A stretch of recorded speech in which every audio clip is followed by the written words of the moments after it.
রাত অনেক গভীর হয়ে গেছে। ঢাকায় আজ আকাশে তারাই নেই, শুধু আলো।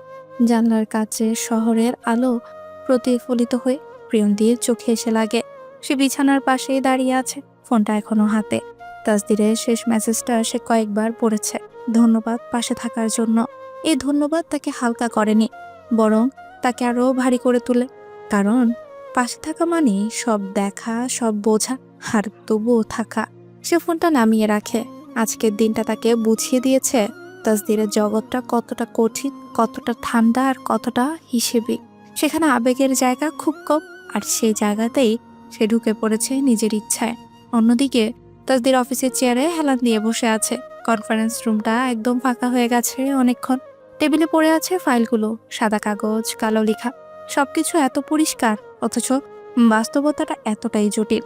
রুদ্র দরজার পাশে দাঁড়িয়ে বলে, আজ তুমি অন্যরকম ছিলে। তাসদির চোখ না তুলেই বলে, ভালোটা খারাপ? রুদ্র হালকা হাসে, মানুষের মতো। এই কথাটা তাসদিরকে থামিয়ে দেয়। মানুষের মতো, এই শব্দটা তার জীবনে খুব কমই ব্যবহার হয়েছে। এই ডিলটা তোমাকে বদলে দিবে। আগে বদলাচ্ছি। তাসদির শান্ত গলায় উত্তর দেয়। রুদ্র আর কিছুই বলে না। সে বুঝতে পারছে এখানে আর শুধু ব্যবসা নেই। পরের দিন সকাল, প্রিয়ন্তী ঘুম থেকে উঠে ফোনের ভাইব্রেশনে মিতালির নাম। তুই কেমন আছিস? প্রিয়ন্তী জানলার দিকে তাকিয়ে বলে, ক্লান্ত কিন্তু পরিষ্কার। তুই ভয় পাচ্ছিস? একটু থেমে প্রিয়ন্তী বলে, হ্যাঁ, আর সেটাই ভালো। মিতালি চুপ করে যায়। শোনো, তারপর বলে, নিজেকে ছোট করিস না, কোনো অবস্থাতেই না। এই কথাটা প্রিয়ন্তীর বুকের ভেতর রেখে দেয়। দুপুর, আবার অফিস, তাদের আবার মিটিং। নতুন মুখ, নতুন হিসেব, চাপটা বাড়ছে। একজন সিনিয়র এক্সিকিউটিভ বলেন, এই শর্তগুলো রিস্কি। তাদের শান্ত গলায় উত্তর দেয়, রিস্ক ছাড়া গ্রোথ নেই, কিন্তু পার্সোনাল জাজমেন্ট ঢোকানো উচিত না। এই কথায় তাদের চোখ তুলে।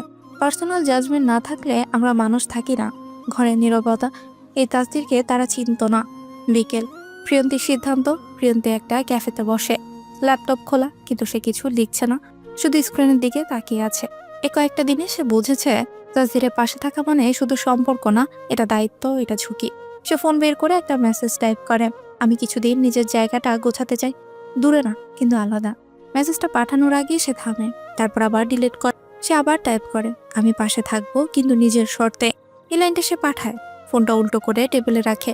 হৃৎপিণ্ড জোরে ধুকপুক করছে। সন্ধ্যায় তাসদির প্রতিক্রিয়া। মিটিং শেষে তাসদির ফোনটা হাতে নেয়। প্রিয়ন্তীর মেসেজটা পড়ে সে দীর্ঘ সময় চুপ থাকে, তারপর খুব ছোট্ট একটা রিপ্লাই দেয়, ঠিক আছে। এই ঠিক আছের ভেতরে কোনো নাটক নেই, কিন্তু আছে সম্মতি। এটাই নতুন। রাতে মুখোমুখি, প্রিয়ন্তী আর তাসদির একটা ছোট্ট রেস্টুরেন্টে বসে। কেউ কথা শুরু করছে না। শেষমেশ প্রিয়ন্তী বলে, আমি তোমার দুনিয়ায় ঢুকেছি অন্ধ হয়ে না। তাসদির মাথা নেড়ে বলে, আমি চাইনি তুমি অন্ধ হও, কিন্তু আমি হারাতে চাই না নিজেকে। আমি সেটাই শিখছি। এই শেখার কথাটা তাজির আগেও বলেছে, কিন্তু আজ সেটা আলাদা শোনালো। এই ডিলটা যদি সবকিছু বদলে দেয়? প্রিয়তি প্রশ্ন করে। তাহলে আমরা বদলাবো, তাজির উত্তর দেয়, কিন্তু ভেঙে যাব না। এই আত্মবিশ্বাস নিখুঁত না, কিন্তু সৎ। একই রাতে রুদ্রের কল। তাজির ফোনটা বেজে ওঠে। সমস্যা আছে? রুদ্র বলে, কি ধরনের? ভেতরে। এই একটা শব্দে তাজদির বুঝে যায় ডিলের আসল খেলা এখনই শুরু। সে ফোনটা নামিয়ে প্রিয়ন্তীর দিকে তাকায়। আমি যদি বলি আগামী দিনগুলো সহজ হবে না? প্রিয়ন্তী চুপচাপ থাকে, তারপর বলে, সহজ হলে আমি ভয় পেতাম।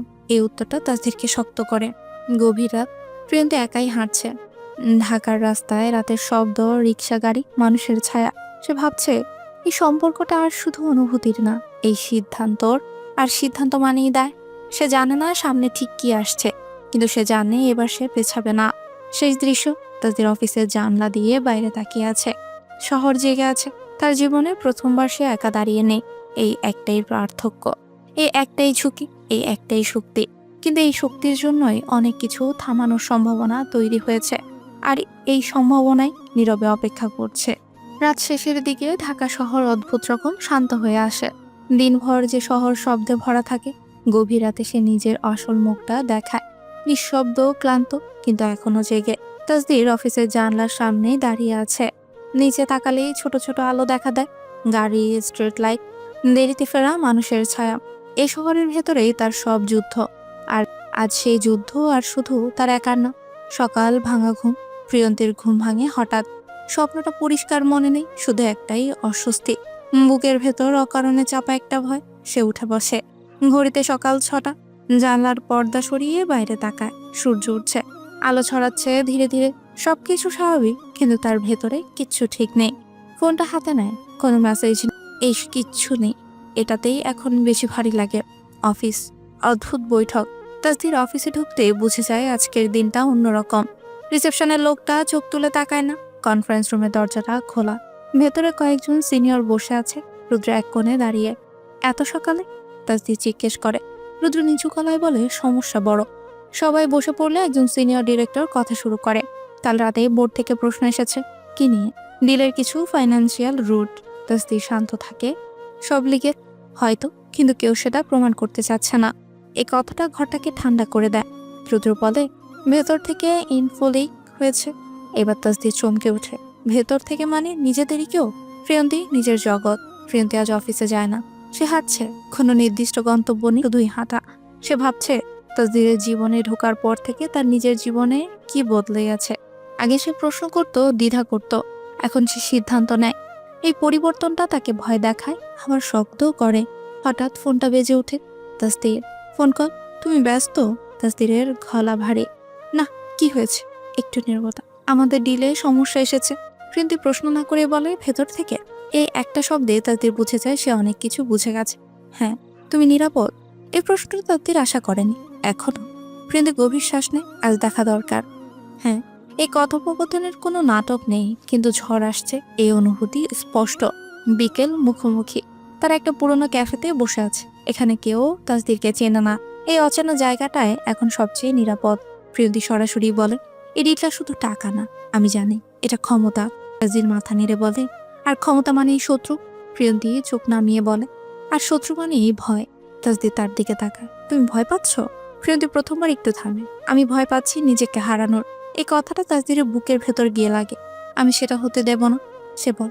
প্রিয়ন্তী শান্তভাবে উত্তর দেয়, কেউ কাউকে দেবে না বলে বাঁচাতে পারে না, শুধু পাশে থাকতে পারে। এই লাইনটা তাসদির মনে রাখবে। আর রুদ্র আরেক দিক। রুদ্র একাই বসে আছে অফিসে, তার সামনে একটা ফাইল। সে জানে এই খেলায় সে মাঝখানে দাঁড়িয়ে গেছে। একদিকে তাসদির, অন্যদিকে বোর্ড। ফোনটা বেজে ওঠে। অচেনা নাম্বার। সব ঠিকঠাক চলছে? অপর পাশে ঠান্ডা কণ্ঠ। রুদ্র এক সেকেন্ড থামে। সব না, তোমার দায়িত্ব ভুলে যেও না। কল কেটে যায়। রুদ্র চোখ বন্ধ করে। সে জানে এই ডিল ভাঙলে শুধু কোম্পানি না, মানুষও ভাঙবে। রাত, প্রথম ফায়াটো। তাসদির অফিস ছাড়ার সময় দেখে তার গাড়ির চারপাশে দুজন অচেনা লোক। নিরাপত্তা গার্ড কথা বলছে তাদের সাথে। তাসদির কাছে যেতেই তারা সরে যায়, কিন্তু বার্তাটা পরিষ্কার, তাকে দেখা হচ্ছে। সে গাড়িতে বসে প্রিয়ন্তীকে মেসেজ পাঠায়, আজ সাবধানে থেকো।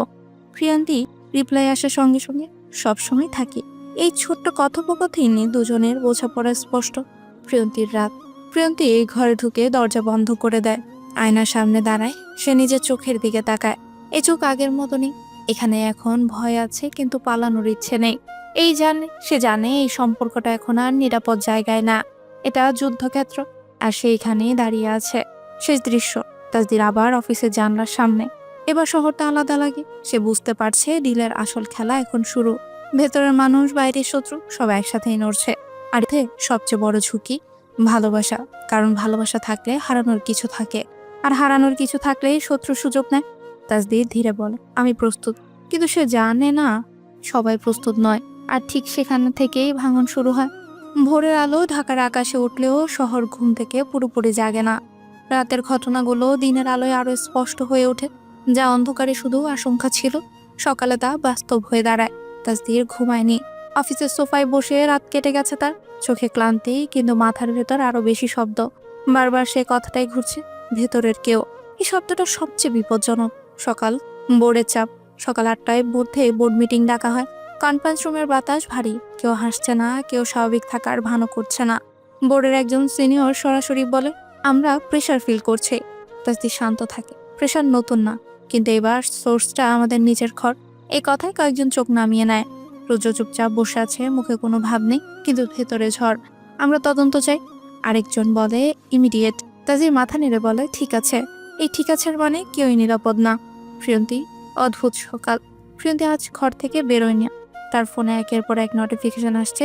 খবর, বিজনেস পেজ, ইনসাইট, গসিপ, সব খুলে দেখে না সে। তার দরকার নেই জানা। সে অনুভব করতে পারছে কিছু একটা ভেঙে পড়ছে। হঠাৎ ডোরবেল। সে থমকে যায়। এত সকালে কেউ আসে না।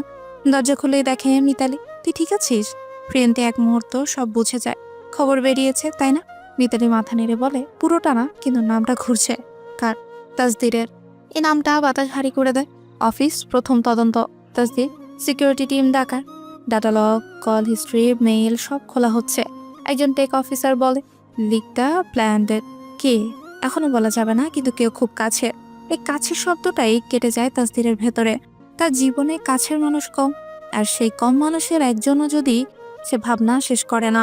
প্রিয়ন্তী সিদ্ধান্তের মুহূর্ত।